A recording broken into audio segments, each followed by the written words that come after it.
Esses israelitas aqui, a quem o livro de Êxodo foi escrito, são os filhos daquela geração que foi oprimida. Eles passaram 40 anos no deserto, os que saíram do Egito passaram 40 anos no deserto, morreram, mas seus filhos iriam herdar a terra prometida. Então eles estavam diante de Canaã, separados pelo Rio Jordão, nas planícies de Moabe, enquanto Moisés contava a história dos grandes feitos de Deus para eles. E o que é que isso em particular era importante para aqueles israelitas? Primeiro, o cumprimento do que Deus tinha dito a Abraão. Deus tinha dito a Abraão: olha, eu vou fazer uma grande nação de você. E 400 anos depois, eles são mais numerosos do que os egípcios. Deus cumpriu a sua promessa. Era como se dissesse para aqueles israelitas: tudo que ele prometeu, inclusive essa terra, ele vai dar a vocês. Então não tenham medo, tomem posse daquilo que Deus disse que haveria de dar para vocês. Uma segunda lição que eu acho que Moisés queria ensinar aos israelitas era a escravidão que os seus antepassados viveram e de onde Deus os tirou. A escravidão que eles viveram e de onde Deus os tirou. E isso haveria de despertar neles duas coisas. Primeiro, gratidão a Deus. Quando eles lessem essa história aqui, diriam: então meu avô, foi isso que meu avô viveu, meu bisavô, eles viveram isso aqui, mas que coisa terrível. E Moisés dizia: pois é, a misericórdia de Deus, e agora você está livre, então seja grato a Deus, não esqueça do Senhor seu Deus, que Ele tirou da terra do Egito. Não é assim que começam os 10 mandamentos? Êxodo capítulo 20. Eu sou o Senhor teu Deus, que te tirei da terra do Egito, portanto, não terás outros deuses diante de mim. Esse relato é para inculcar no coração dos israelitas gratidão a Deus pela libertação que Deus, nós vamos ver agora, depois, a libertação que Deus trouxe dessa situação. Eu disse que eram dois sentimentos, primeiro de gratidão e segundo de coragem. É como se Moisés dissesse assim: vocês querem voltar? Porque vocês estão aqui, vocês estão aqui nas planícies de Moabe. Na frente, vocês têm o Rio Jordão e os cananeus e a terra prometida. Atrás tem o deserto e o Egito. Vocês querem voltar? Aí, depois dessa história aqui, não queremos voltar. Então, é em frente. É em frente. É através do rio para dentro da terra. Não tem volta. Não tem volta. Então, essa história tem como objetivo despertar o ânimo dos israelitas para a guerra, para eles, de fato, possuírem a terra, desapossando os seus moradores. E o que é que isso tudo tem a ver conosco, né? Bom, eu queria trazer uma palavrinha primeiro aos que estão passando por um momento de grande aflição e sofrimento aqui nessa noite. Você não é o primeiro. A história do povo de Deus é marcada por sofrimento, por opressão, por injustiça, por trabalho pesado, por tentativas de pessoas de destruírem a nossa fé, nosso povo, a nossa identidade. Às vezes, quando a gente está sofrendo como você está sofrendo, você aumenta o sofrimento pensando: isso só acontece comigo. Por que Deus me selecionou de tanta gente para que eu passasse por essa dor, por esse sofrimento, ter essa angústia financeira, familiar, de saúde? Essa história mostra para você que você não é o primeiro e que você não será o último e que há muitos irmãos no mundo e aqui que estão sofrendo como você. É que você não conhece a história de todas as pessoas que estão ao seu redor. Você vê essas pessoas e você pensa assim: eu queria ser feliz como fulano, queria ser feliz como essa família que não tem problemas. Você está enganado. Todos eles passam por angústias, por sofrimento. A dor e o sofrimento fazem parte da nossa peregrinação aqui nesse mundo.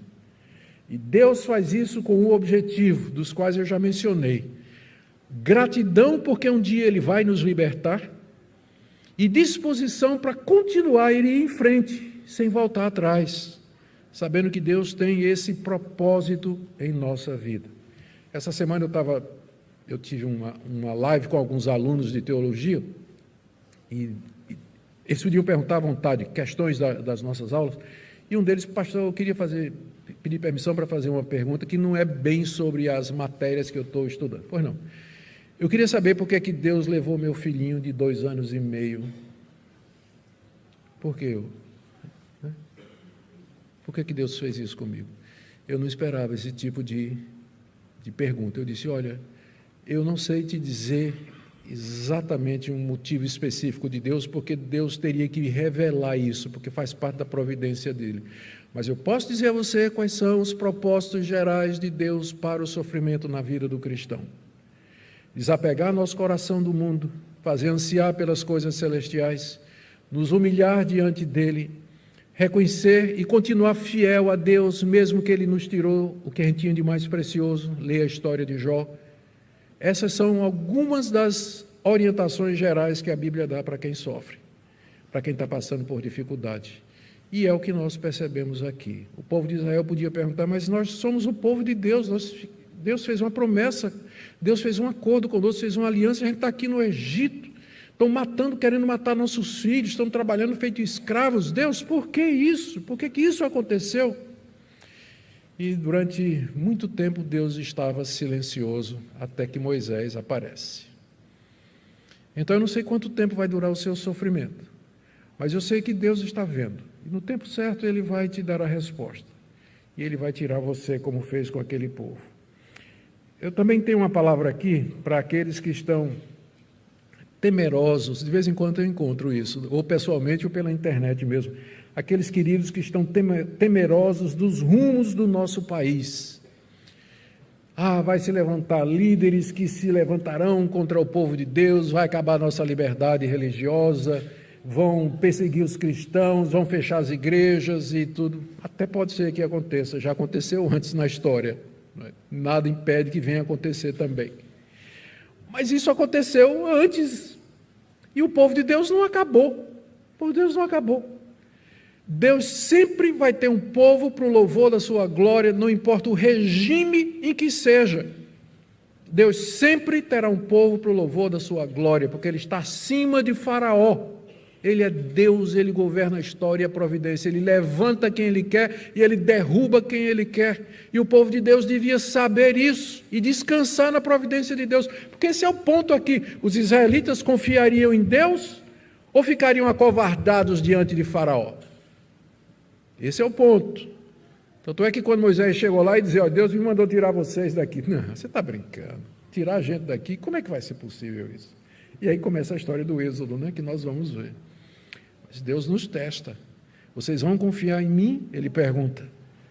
Independente de quem esteja no poder, de que ideologia suba ou desça, vocês continuarão a confiar em mim e me servir de toda forma? Eu creio que aqui nós temos uma lição preciosa para nós. E também eu queria trazer uma palavrinha, essa específica, para aqueles que estão trabalhando debaixo de patrões que pedem coisas injustas. Já pensou se você fosse cifrar e puar? O que é que você ia fazer? Dá para pensar numa situação parecida hoje. Você está trabalhando numa empresa e seu patrão disse, eu quero que você faça isso, isso e isso, e você sabe que está errado. Como é que você vai fazer?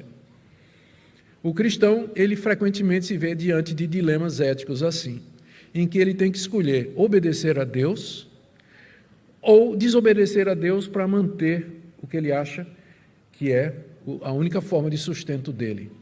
Eu não quero pretender ter solução para todos os casos, cada caso seria um caso, mas o princípio geral que a Bíblia nos diz é que se nós formos colocados numa situação em que a vontade do homem que nos é imposta vai claramente contra a vontade de Deus, você deve seguir a vontade de Deus e confiar que Deus vai suprir as necessidades para você. Deus vai lhe dar outro emprego, Deus vai lhe dar uma outra situação, Deus vai abrir uma porta para você, vai mostrar a você um caminho de saída, mas uma coisa é certa, nunca Deus coloca você numa situação em que a única saída é pecaminosa. Deus nunca coloca você numa situação em que a única saída é você pecar, porque Deus a ninguém tenta, Ele prova, é diferente de tentar. Quem tenta é o diabo, a carne, o mundo. E por último, essa história aqui, esse relato aqui, ele na verdade é um tipo, aliás até os termos são muito usados no Novo Testamento, termos como redimir, resgatar, eles são usados no Novo Testamento a partir da história do Êxodo. Existe uma escravidão pior do que essa aqui, que é a escravidão ao pecado. é você ser oprimido pela culpa, oprimido pelo medo, pela condenação, pela incerteza. É muito pior do que isso aqui. E a solução é sempre a mesma, você confiar em Deus, porque o Deus que libertou Israel da opressão do Egito é o Deus que nos liberta hoje de uma opressão muito pior, de um faraó muito mais poderoso. Deus pode nos livrar, quebrar os grilhões, livrar você da culpa, da condenação do pecado, de hábitos pecaminosos. O que Ele pede é que nós confiemos nele, ouçamos aqueles que Deus nos envia, como Moisés, para nos dizer a palavra de Deus, nos dar orientação e seguir o que está escrito. O que Deus queria nos dizer a respeito disso já está aqui na sua palavra: arrependimento e fé no Senhor Jesus. E crer que o nosso Deus é maior do que a culpa, do que o pecado, que o mundo e a condenação. Para que você, mesmo vivendo nesse mundo, você viva como livre, como servo de Cristo, desfrutando da alegria da salvação, da paz com Deus, daquela comunhão preciosa que vale mais do que qualquer outra coisa, e de uma consciência tranquila. Naquela noite, Sifra e Poá dormiram como bebezinhos, com a consciência tranquila diante de Deus. Você não quer isso? O caminho é temer a Deus mais do que os homens. Amém?